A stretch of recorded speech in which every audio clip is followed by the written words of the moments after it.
Rusty's Revenge.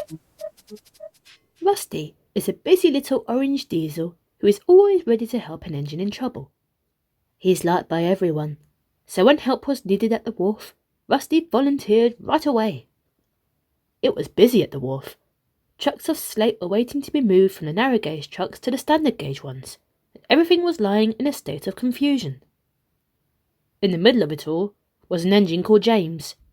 "I wanted help from a proper engine," he called rudely when he saw Rusty. "We need things done quickly around here, and what good is a rusting old diesel going to do?" "Well, I'm not rusting, I'm Rusty. My name comes from my colour, which is orange."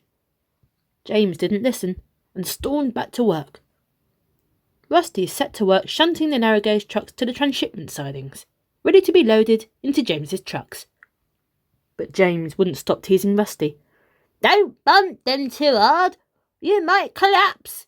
Rusting engines soon get scrapped." Rusty felt fed up with James, and so did the trucks. "He bumps and bones us," they complained. "We'll pay him out."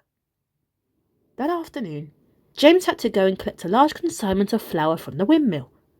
The trucks were reluctant to go with him. They had had enough of being pushed around by him for one day. "We won't go! We won't go!" they protested and held back against him. "Oh, come on," Rusty scolded them. "The bakers in the hills need that flour to make bread for the morning. You can't let the villagers down." The trucks reluctantly agreed to set out with James. "I could have managed," he said conceitedly. Rusty wasn't convinced and went back to work. On the way back, James was thinking of more things to call Rusty. The trucks were still cross, but they were waiting for the right moment to strike.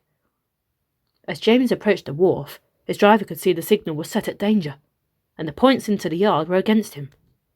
James prepared to slow down to stop, but the trucks had other ideas. On, they cried, and surged forward. James's driver slammed on the brakes, but it was no good. James couldn't stop. He hit the points with a clang and came right off the rails. The trucks bashed into each other, and the loads burst open, sending a huge cloud of flour into the yard, covering James and everything around him. "Huh?